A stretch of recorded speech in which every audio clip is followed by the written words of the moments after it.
We're going to go ahead and get started with our public meeting. So good afternoon. Once again, my name is Chris Banovac. I'm the project manager for the North Anna ISPC license renewal application, and I work at the NRC in the Division of Spent Fuel Management. And I'm the contact and the lead for this meeting today. The purpose of this meeting is for Dominion and NRC to discuss the relationship and timing of the reviews of the High Burn-Up Fuel Amendment request and the license renewal application for the North Anna Independent Spent Fuel Storage Installation, or ISPC for short. Because this is an open Category 1 meeting, members of the public are welcome to attend and observe the meeting. We have a couple members of the public on the telephone. At the end of the meeting, we will provide the public members an opportunity to ask questions of the NRC. A report of the meeting will be prepared by NRC staff, and it will be placed in ADAMS, NRC's electronic document management system, where it will be publicly available. The meeting report will include a summary of discussion topics and a list of any action items. Our goal is to have the meeting report completed within 30 working days following the meeting. For today's meeting, we will be following the agenda that was attached to the meeting notice. After introductions, I will present some information on the relationship of the two open licensing actions related to the North Anna ISPC to open the discussion between NRC and Dominion staff. Although we intend to have an open dialogue today, please note that there will be no regulatory commitments made during the meeting. For the attendees on the phone line, please email me your name if I don't have it already so that I can include you on the list of meeting attendees. And I also ask that everyone to please mute your phone line when you are not speaking. If you don't have a mute button on your phone, you can press *6 and that will mute your individual bridge line. Finally, please complete the public meeting feedback form, which is located on NRC's public meeting webpage. We're always trying to improve the way we conduct these types of interactions with stakeholders and the public, and the form is one of the tools we use to help us identify areas for improvement. With that, I'd like to move on to introductions, and so I think I'd like to start here at the NRC, and then we'll open it up to the Dominion folks to see who is representing Dominion, and then we'll go through and see who else is on the line as far as members of the public or other attendees. So here at the NRC, once again, my name is Chris Banovac. I'm a project manager in the Division of Spent Fuel Management at the NRC. I'm Tony Shaw. I'm the Deputy of the Division of Spent Fuel Management. Marlon Davis, Senior Safety Inspector here with the NRC. John Wise, Materials Engineer at the NRC. Al Santos, Chief of the Renewals and Materials Branch and Long-Term Spent Fuel Management Branch at NRC. Hey, I'm Materials Engineer, NRC. John McCurgan, I'm Chief of the Spent Fuel Licensing Branch here at the NRC. And are there any other NRC folks who are on the telephone line? Yes, this is Bob Carring from Region 2. Hi, Bob. Hello. Jean Trefethan. I work on the environmental review. Thank you, Jean. Chris Allen, Project Manager. Thank you, Chris. Okay, with that, I'll turn it over to Dominion. And Tom, if you could introduce the folks in the room. Okay, my name is Tom Szymanski, licensing. We have Jim Williams, Paul Aiken, Brian Vitello, Craig Sly, Tom Brookmeyer, Rich Ritter, Tony Banks, and Dave Summers. That's it here. Okay, great. Thank you, Tom. And are there any other folks on the phone? Mute off. Okay, I heard David Martin. Donna. Okay, anybody else? Donna Gilmore. Donna Gilmore. Anyone else? Mute on. Green. Anyone else? Okay. So with that, now that we're done with introductions, once again, just a reminder to please mute your phone line when you're not speaking, and then once it's you have a chance to speak, you could go ahead and open up your phone line, and that's just so we'll be able to all hear each other. And also, since we do have, since this is a teleconference and, we can't see each other face-to-face, I would just ask for you, when you are speaking, if you could please say your name before you're speaking so we know who's talking. And with that, I will now present some information on the relationship of the two open licensing actions that are related to the North Anna ISPC, and to open the discussion between NRC and Dominion staff. There are currently two licensing requests from Dominion that are with the NRC, a license amendment request and a license renewal application. The license amendment request is for authorization to store high burn-up fuel in a modified TN32B cask, and it is currently under review by the NRC staff.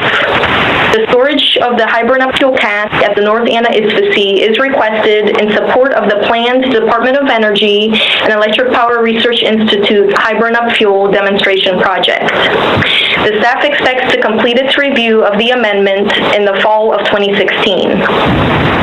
The license renewal application was received on June 1st, 2016.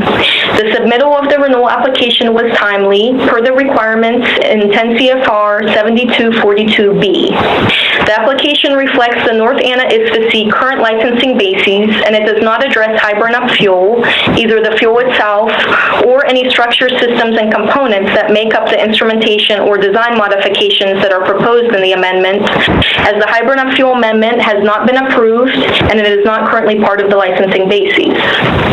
The NRC staff has completed an acceptance review of the license renewal application and determined that there is sufficient information for the staff to begin its detailed technical review given the current licensing bases.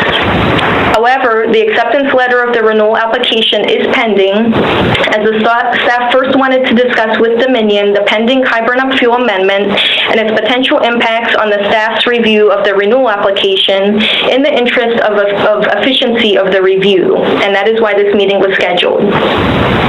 If NRC approves the high burn-up fuel amendment, Dominion would need to address the high burn-up fuel in the renewal application. Dominion could address the high burn-up fuel in a number of ways, as long as the supplement adequately addresses the Part 72 renewal regulations for the high burn-up fuel. Some options include proposing specific aging management programs for the high burn-up fuel itself and any new structure, systems, or components for the cask modifications and instrumentation, or a license condition limiting the storage of the high burn-up fuel cask for less than 20 years, which was mentioned at the March 21st, 2016 pre-application public meeting. If NRC approves the high burn-up fuel amendment, the submittal of the high burn-up fuel information in the middle of the renewal review may complicate or extend the overall review process and schedule, depending in part on how Dominion chooses to address the high burn-up fuel in the renewal supplement. For example, it could extend the technical review and lead to a greater potential for a second request for additional information, and it could complicate the National Environmental Policy Act, or NEPA, review. The staff sees a couple options for proceeding. We could accept the renewal application for the detailed technical review and issue the notice of docketing and opportunity for hearing now, or we could delay the start of the review of the renewal application and the notice of docketing and opportunity for hearing until after the high burn-up fuel amendment review is completed. Under either option, the staff will make its safety and environmental review findings and licensing decision regarding the renewal of the license. However, the staff is interested in what is the most efficient way to review the license renewal application, recognizing the pending high burn-up fuel amendment request and the potential for the renewal application to be supplemented later with the high burn-up fuel information. Before the staff makes its decision on how to proceed, we wanted to consider information from Dominion on its thoughts on the options for proceeding with the NRC review, as well as its current thinking on how it could address the high burn-up fuel in a supplemental filing in the renewal docket if NRC approves the pending high burn-up fuel license amendment application. And with that, I wanted to go ahead and turn it over to Dominion, and I'll first ask if you have any clarifying questions about what I just presented in my opening remarks.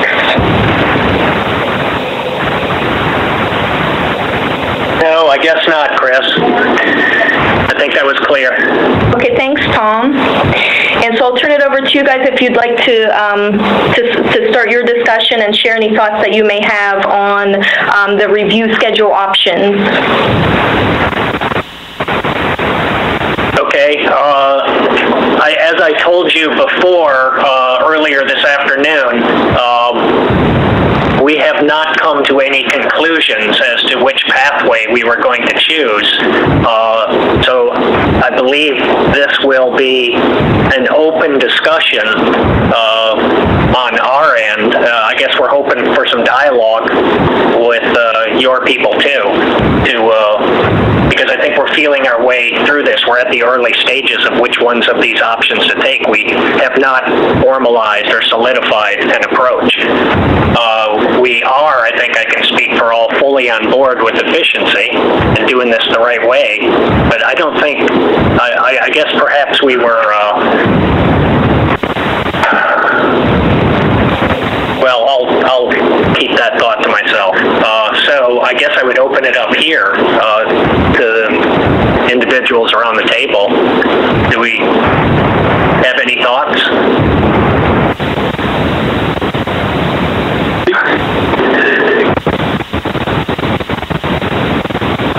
Chris, if we go with the option of Craig Slime. yeah, this is Craig Slime. Sorry. Forgive me, I haven't really had a chance to look through all the options that you just discussed. But it sounds to me like if we go with the option where we submit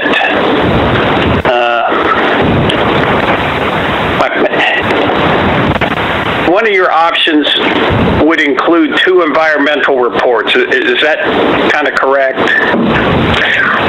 No, I think for both options, whether we started the review right away, and then just in the middle of the review, we would ask you to supplement your renewal application if, and this is if the high burnout fuel amendment was completed, or if we just essentially delayed the start of our review until after the NRC's review is complete of the high burnout fuel amendment.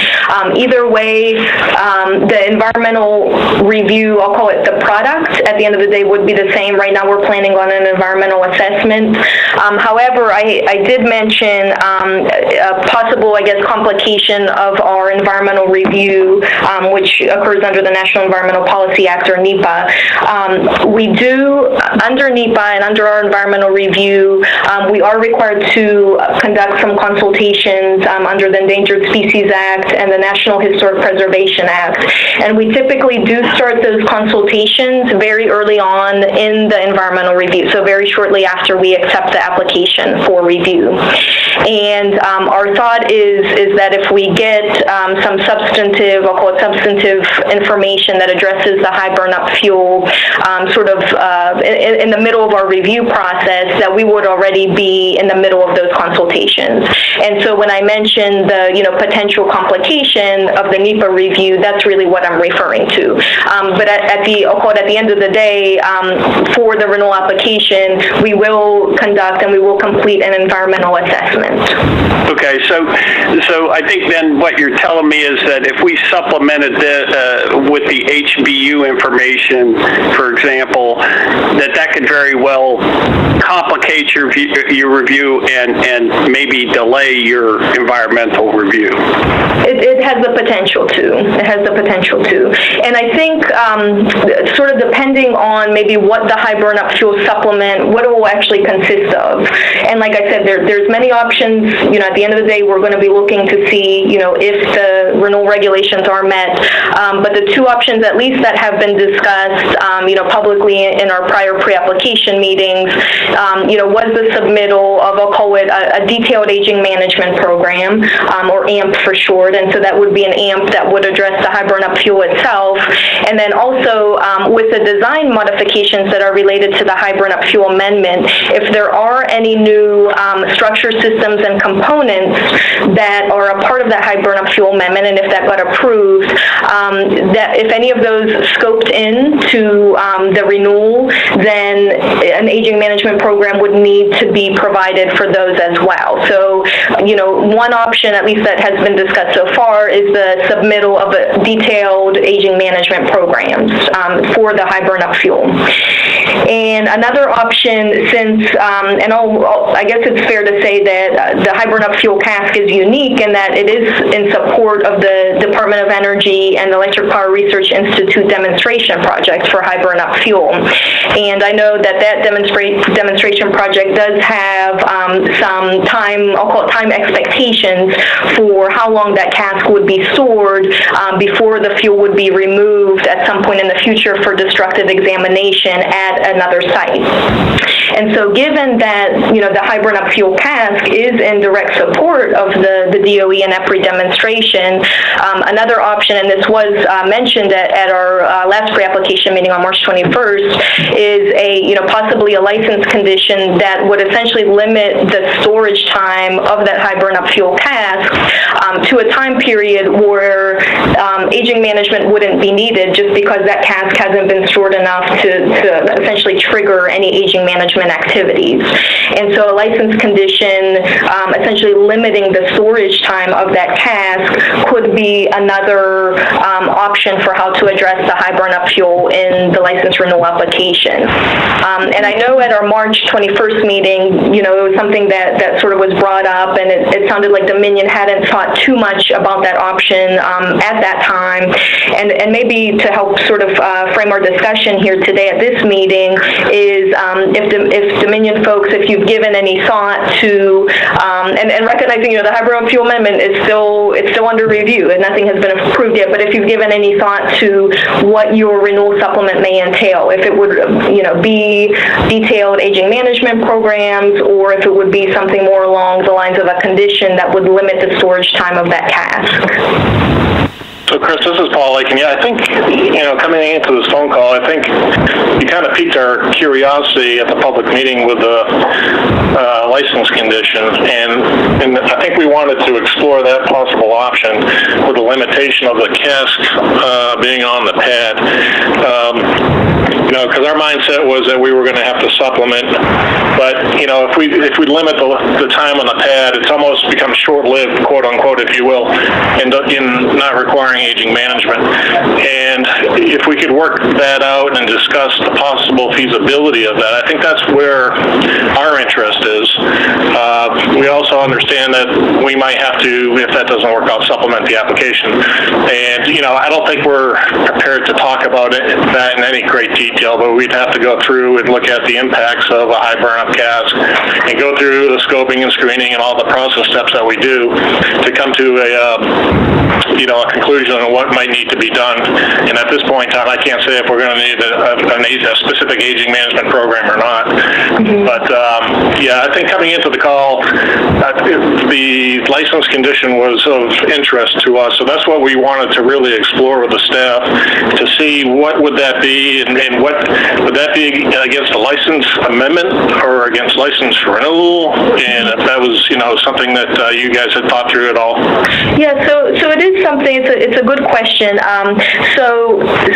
And this is all I guess the assumption then, just to frame our discussion, is that if the high burn-up fuel amendment gets approved, so assuming the high burn-up fuel amendment is approved, so at that time, whether we've either decided to wait to start the review of the renewal application until that time, or maybe we're in the middle of our review, but either way, assuming the high burn-up fuel amendment does get approved, we would send either request for supplemental information if it was in our acceptance review, or a request for additional information if we were in the technical review, asking Dominion to essentially address the high burn-up fuel as part of the renewal application. So that would be the trigger for you guys to provide the information.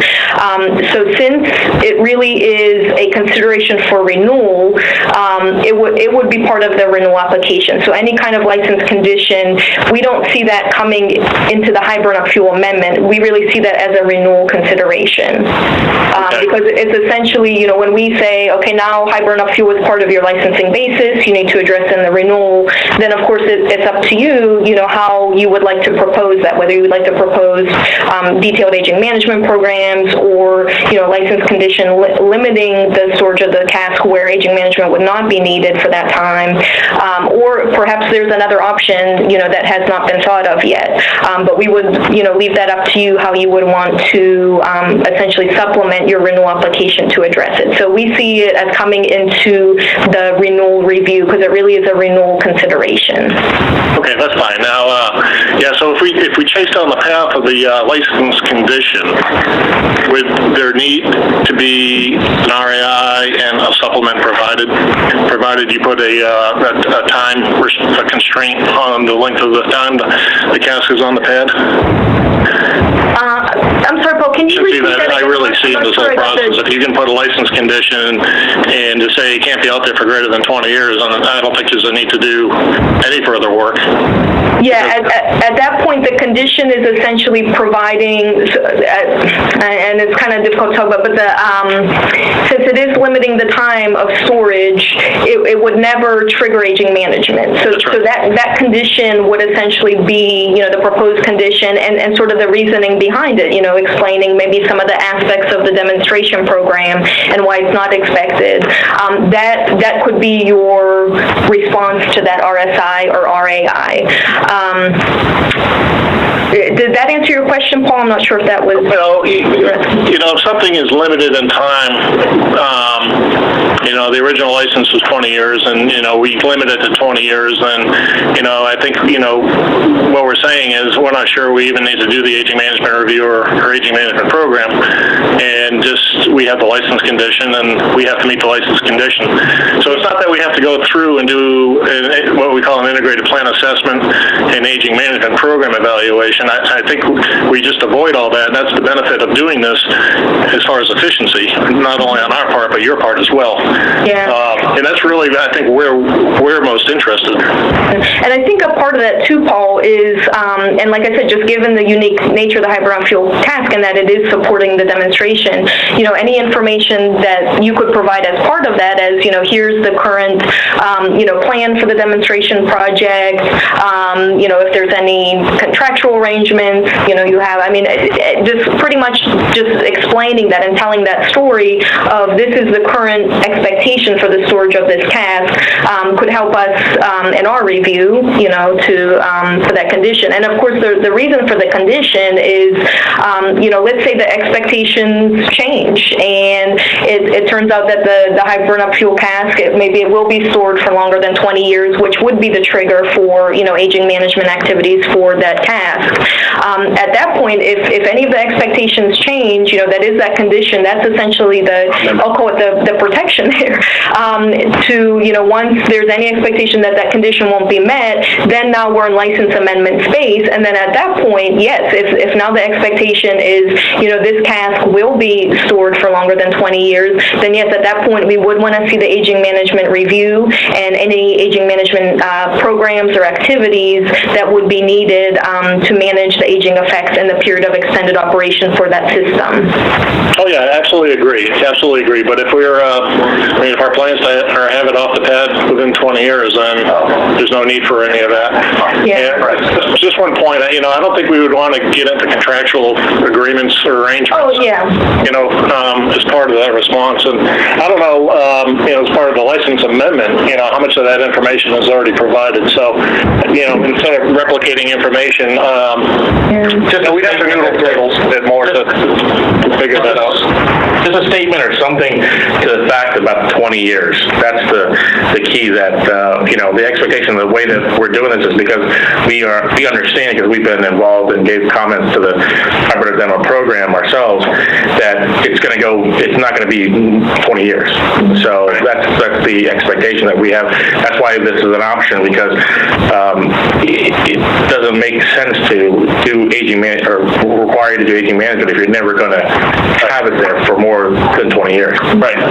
Yeah, we could simply answer that in an RAI, but I just want to make sure we're clear that it's not going to be a very lengthy and verbose response.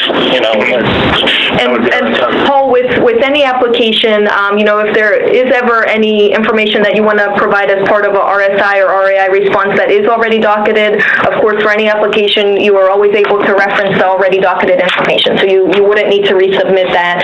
You can always reference that if that's already on the NRC docket. Sure. Yeah, okay. Yeah, so I think that's our interest, is to pursue that path. I think that makes the most logical sense as far as efficiency and optimization. And it's the means just to get to the end there and how we do that. And I understand you might have to ask a question. So I guess the question on the table is, when do you start your review of the license renewal application?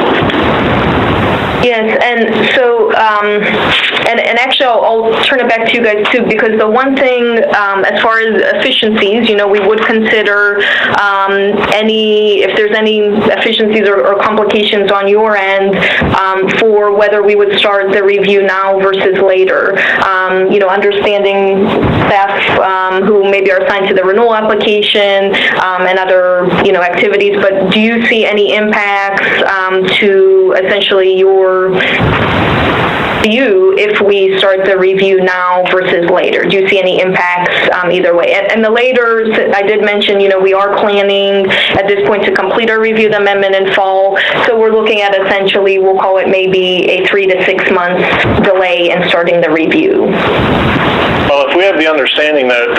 Of the renewal. I'm sorry, what was that? I'm sorry, I was just clarifying a 3 to 6 month delay in starting the review of the renewal request. I mean, it's my personal opinion. I can't speak for everybody in the room, but if we go into this with a mindset that this is going to be removed within 20 years, I don't see a reason why we couldn't start the review now. And then you ask the RAI, we respond, it'll be removed within 20 years, the license condition is made, and then we move forward. Mm-hmm. And I will say that, not getting, I guess, a substantive supplement later, so not getting, detailed AMPs, we do see that reduces, the risk for some of these complications in our review with the license condition route, just because that would be a more direct approach. And the one thing we also discussed is, since this CASC is for the demonstration, the license condition also, and to me, it reflects really what is the reality, the expected reality of the storage of that CASC, because that really is in support of the demonstration. And so I think that's also very transparent to have that condition as well. So that's, something else to think about. So essentially,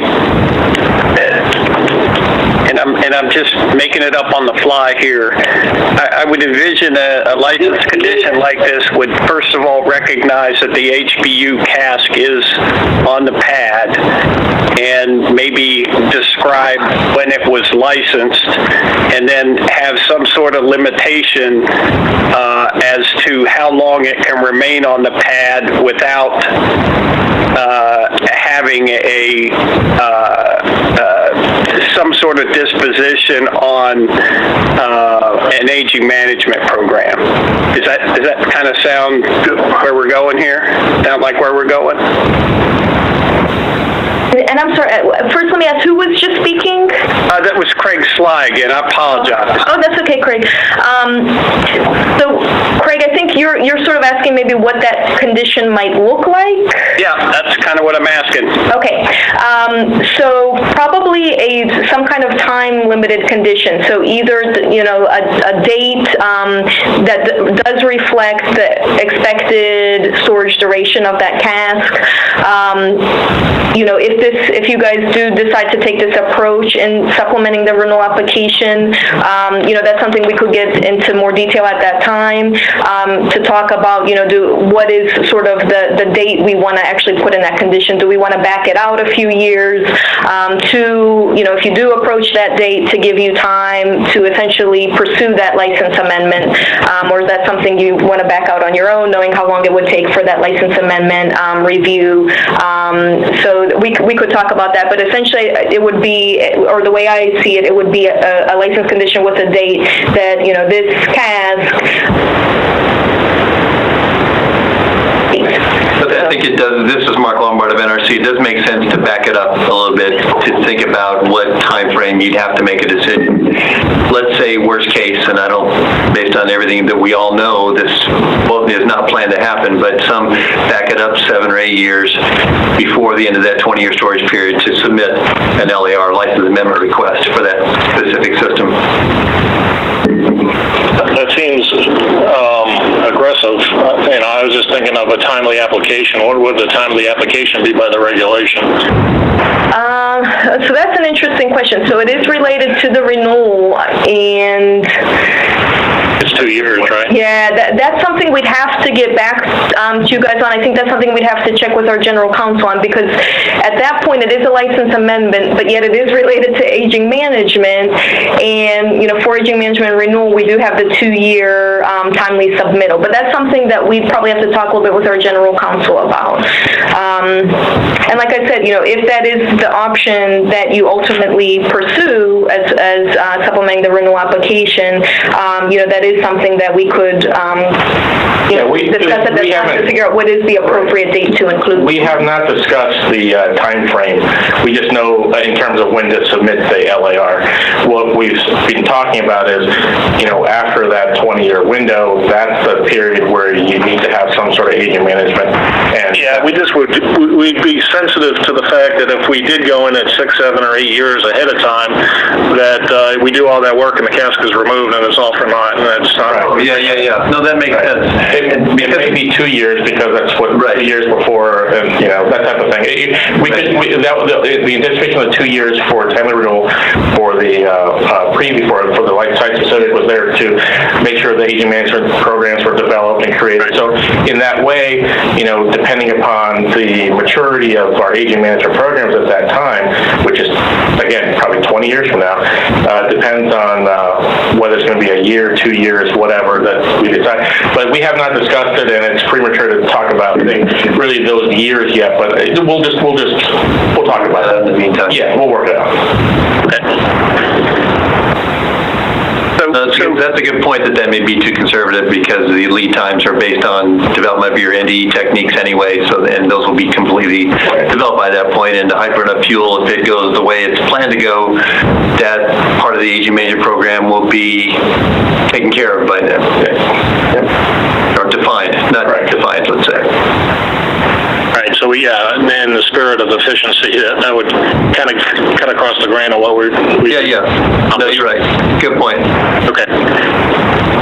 So this is Craig again. That helps a lot. As to when we and what prompts us to provide such a supplement, I'm assuming, and you correct me if I'm wrong, that I don't think we need you to prompt us with an RAI on it. I think we can decide to do this on our own and provide a supplement to you.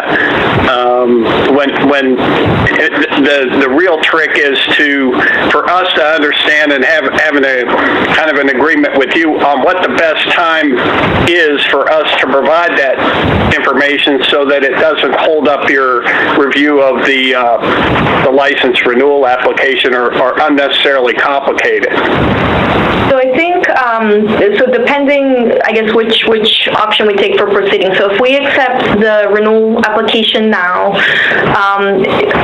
given our current, I guess, expected review schedule, we would be planning to issue a request for additional information this fall. So around the time that the high burn-up fuel amendment review would be completed. So assuming, if that got approved, then we would include that in that RAI. So the timing happens to align there. If we decide to delay the start of our review until after the high burn-up fuel amendment is disposition,